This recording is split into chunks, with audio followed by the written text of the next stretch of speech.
Aloha.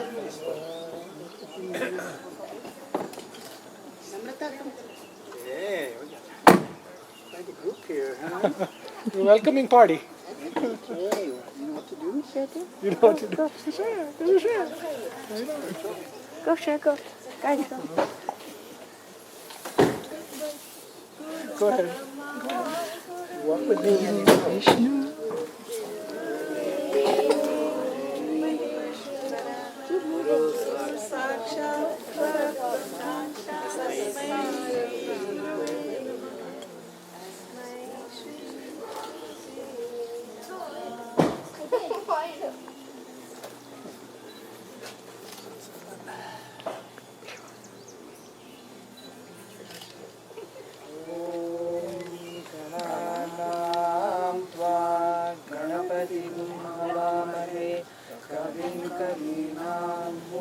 श्रवस्तमं ज्येष्ठराजं ब्रह्मणां ब्रह्मणस्पत आनश्रीमन्मूर्तिभिः सीदसादनं महागणपतये नमः। ॐ तच्चं यो रावणीमहे गातुं यज्ञाय गातुं यज्ञपतये दैवी स्वस्तिरस्तु नः स्वस्तिर्मानुषेभ्यः ऊर्ध्वं जिगातु भेषजं शन्नो अस्तु द्विपदे शं चतुष्पदे। ॐ शान्ति शान्ति शान्तिः।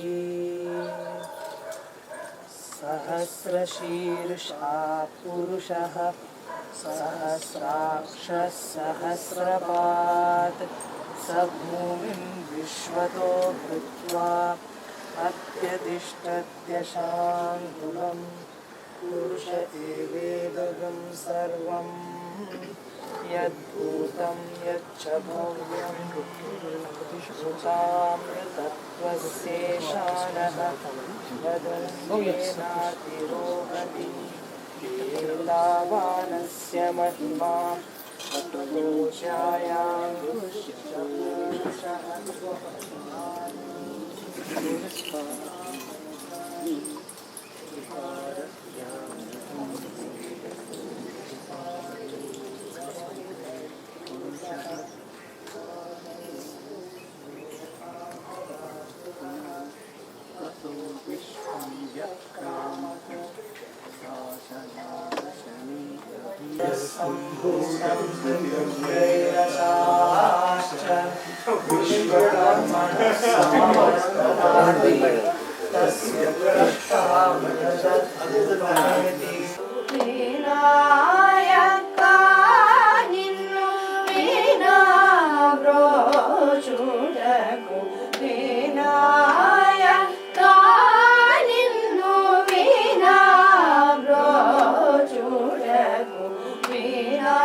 Hello everyone. The Ragde family would like to welcome Satguru Bodhinatha Vehlanswami, Shanmuganatha Swami and Siddhartha Swami of Portland.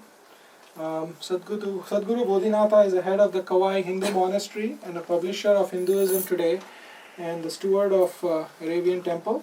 We have a short musical event and we're going to have my daughter Shreya to start. So please everyone have a seat. My name is Shreya. Today the song I'm going to play is called Devi Raja Sutta. The composer's name is Sri Tyagaraja and the song is played in the praise of Lord Ganesha.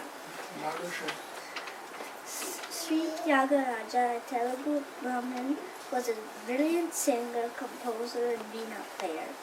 He is one of the most famous South Indian composers and musicians. His songs tell us about the eternal wisdom of India's sages.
Good evening, everyone.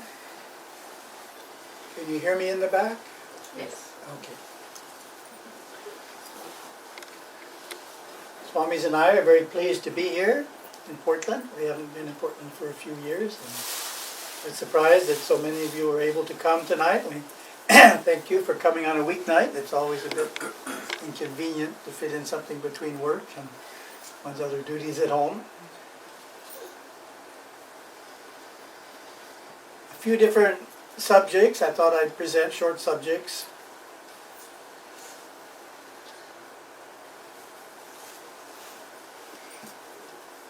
I've had the interesting experience of working with a group of university Hindu students.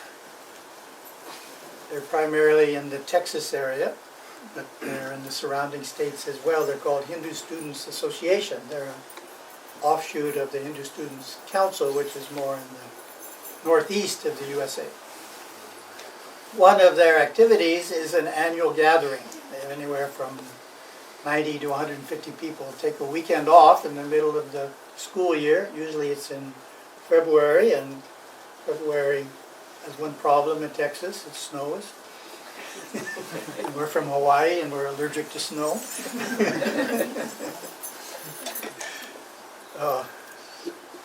I remember once I went to Edmonton, Canada in April, and I had to buy shoes because as monks we don't wear shoes. So I had to buy shoes to keep the snow off my feet. Anyway, I've been working with this group for about 3 years, and I realized here we have a group of Hindu university students that have enough interest in Hinduism to take a weekend off during the school year. So they have some interest.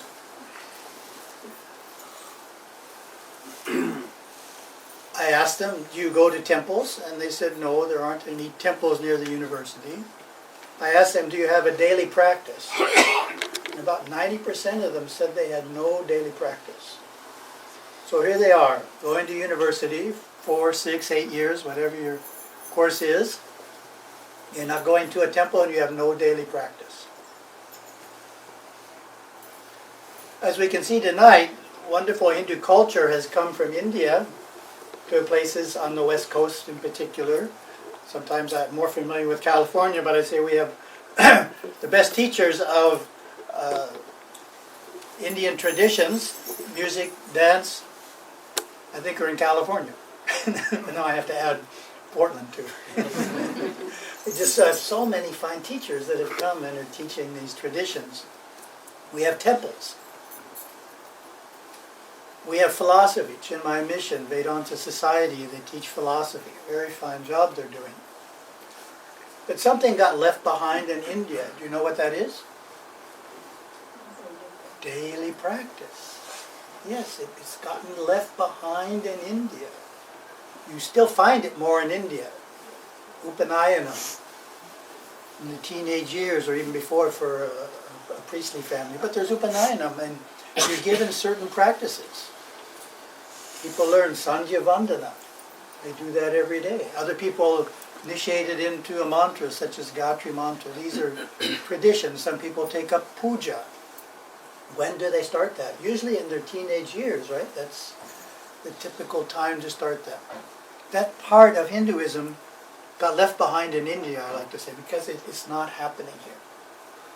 We just don't have the kind of practice that you find in India among teenagers and 20-year-olds.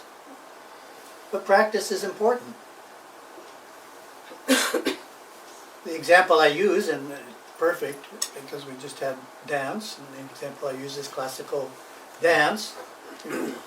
What does it take to become a good dancer? How often should you practice? Every day. Okay, daily practice. Right? We can't expect to be a good dancer if we don't practice daily. We can't expect to master the Veena if we play it once a week. Can we become a good dancer by reading books? Can we become a good dancer by listening to lectures on dance? No. There's a practice that has to be done. You really have to remold the body, build strengths and all. My guru was a dancer in his youth, both Western and Eastern. He learned the Manipuri dance, so he was very good at that. And he would say, if you're a dancer, you stop dancing for a month, you go back to the beginner's class. Because if you try the advanced practices, you're not limber enough. You could hurt yourself. So you have to start over again if you drop out. Practice is important to make spiritual progress. And somehow that's not properly being conveyed. There's a scripture, Patanjali's Yoga Sutras, that talks about attaining samadhi, which is the concept of spiritual advancement in his terminology. He says, to attain samadhi you have to practice, and you have to be very serious about your practice. It can't be just a casual affair. It takes a serious interest and regular practice, and then we make progress.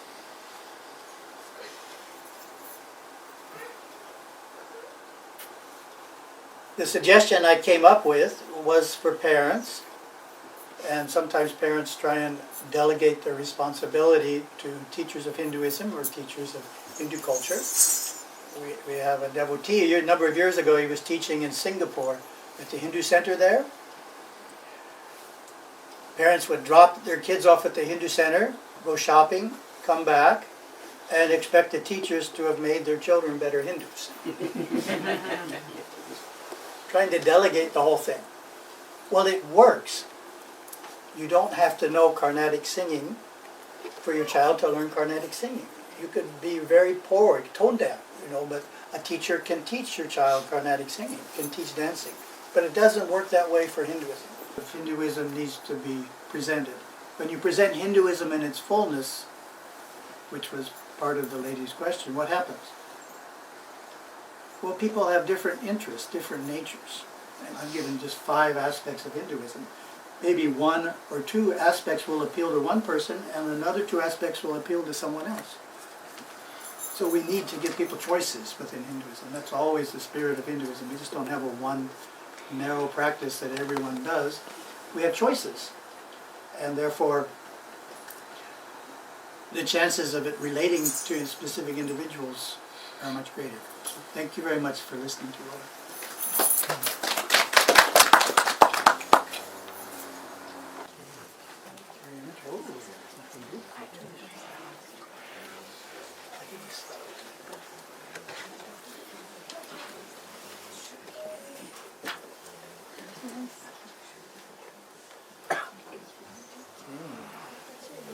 Thank you for arranging all this. Welcome.